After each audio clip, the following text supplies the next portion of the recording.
Hey, what's up, guys? Thanks for tuning into my Magnum Opus Gaming. For this video, I'm going to give you guys my English Premier League table prediction.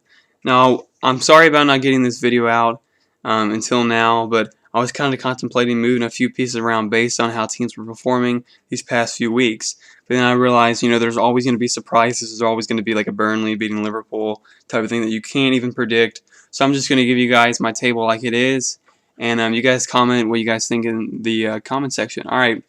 I would just want to note the trend that I don't know if you guys have been noticing this, but from 2013 to 2016, the draws are increasing, from 20% to 28% in the Premier League. So teams, the league's getting more competitive. The top 6 teams are the ones that have the goal scorers that can put balls in late and get the 3 points for their team. And teams that are 12th place and below are teams that have defenses that break down in the last few minutes and end up losing it for their team. And that sweet spot 7 to 11 are teams that don't have as many goal scorers or have trouble in the second half, or stuff like that. So just keep that in mind as I give you guys my prediction. So 20th, I have Burnley just because everybody thought it was going to be Hull City, and we've seen Hull City play pretty good. So I just thought I would switch that up a little bit. Burnley 20th, Hull City 19th. They've been doing great without an actual manager appointed, and the players have been performing good. And then 18th, we got Swansea City. I know they've lost some good players like Williams and stuff like that, and they have bought a good signing. I think number 15, I don't know his name, but they're getting new people in, they're losing some people, but I think they're just too messy, and they've been in the Premier League for a few seasons, so I think it's just their time to go out after making a few bad decisions along the way. Now 17th, we have West Brom. They don't have really much quality, and they kind of digress. So I don't think they're going to get relegated. They've been in the Premier League for a while now, and they finished 14th last season. So I think a few drops can be expected. So 16th position, we got Middlesbrough.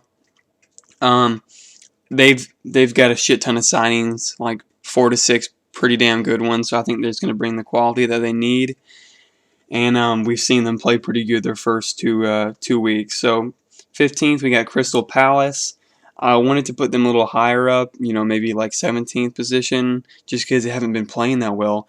But they do have some pretty good players, so I think if they get in form and they get a rhythm and they figure out what they're going to do right, then they're going to finish good, because they did 15th last season. So I don't see much of a change here. 14th, we got Bournemouth. They've got a few people. Eddie Howe's been doing pretty damn good there, so I think he's going to build upon his success and finish 1 place lower than he did last season. Or, 2 places lower than he finished last season. 16th last season. So I think he'll do a little bit better this season. And some of the competition hasn't bought as many players or is performing well as their team is. So 13th, we got Watford. Now, a lot of people are saying Watford was going to get relegated. They're going to be in the 18th spot. But I have a feeling that their goal scorers are just going to keep on scoring goals, or they're going to find someone else to score those. And we've seen at the start of these two weeks that their goal scorers are doing fine. They're performing like they did before, and they finished 13th last season. So I don't see much of a change here. I'm just going to say they're going to remain in the same spot they did last season. Now 12th, I was kind of taking a big risk here by putting Sunderland in the 12th spot. But they're right on the line of, drawing and losing, just as roughly the same amount. So I think because they have Jermaine Defoe, they're going to be able to beat some of the lower teams that would have just, we were just going to draw against them. So he's going to be their goal scorer, and he's going to obviously help them get a 3 points every now and again. Now 11th spot, we got Stoke. They haven't been able to seem to find a rhythm. They have good players. So I just don't see why they're not performing as good as they should. Therefore, I'm going to say they're going to finish lower than teams like Leicester and Southampton, just because they don't have a good rhythm and I think as fleshed out game plan as they typically have. Now, last season they finished 9th, so I think they're just going to drop a little bit, just because the competition's getting a lot better, and they haven't really bought that many people. So 10th place, like I said, Leicester. They have Champions League to deal with, so I don't think they're going to be able to rest their players as much and focus as much on the Premier League. and we saw they're not doing as good as they did last season. They lost Conte, so they're just not going to do as good. Now, ninth spot, we got Southampton. They've had a terrific season last season, but lost players and lost their manager, Koeman, to Everton. Now, in the Manchester United game, we saw that they played pretty damn well, so I don't think they're going to drop that much. Last season, they finished sixth. So I think with a change of manager and a change of players, a few change of players, and it's going to just, drop them down a few spots, but they're going to finish ninth. Now, eighth, we got West Ham. A lot of people were saying that they're going to be the best of the rest, the team on the up. They're going to finish, not in the sixth spot, but they're going to finish the seventh. I just think that's going to be reversed.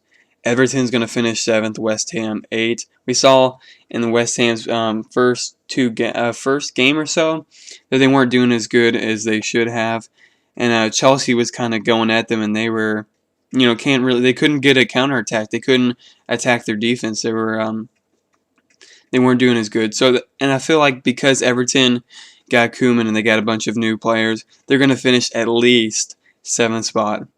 Now, these last six teams were one of the hardest ones to organize, but I feel like even though people are saying Tottenham's going to do really good, I feel like they're going to finish sixth.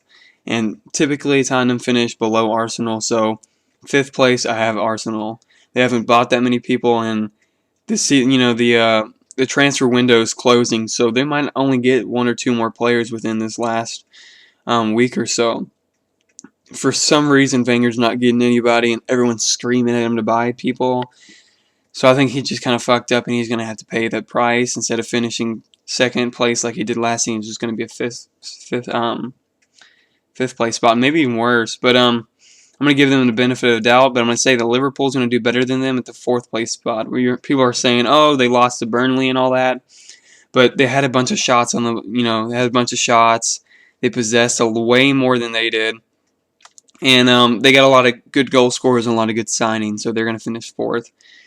Now, obviously, Man City, Chelsea, and Man United are left.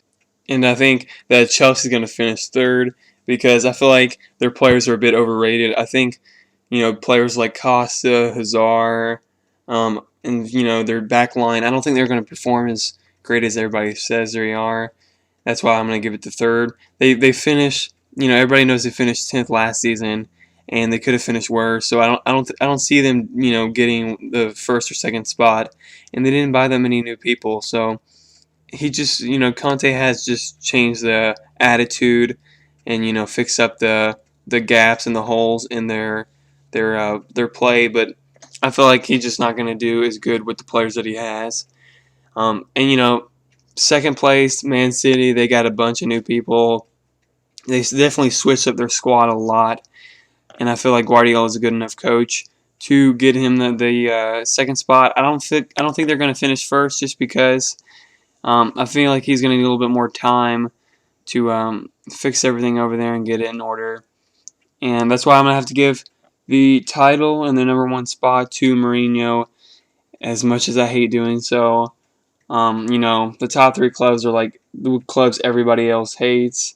And I hate giving them the spot, but I feel like the fact that they all got a bunch of good signings and they have, managers that can win titles, can do really good at the clubs that they are at. That's why I put them there. And I feel like, Mourinho is just symbolic of what I'm saying. He got Pogba. He spent a shit ton of money. So I feel like it'd be kind of ridiculous if they didn't get the title. And they do have a lot of good players that they already have. Like Rooney, Martial, players like that. So I gotta give it to them. Now, if you guys disagree, let me know what you guys think in the comments section, and just comment anything else below. And consider subscribing to this channel for more videos like this. And if you enjoyed this video, leave a like. Really helps us out. And we'll see you next time.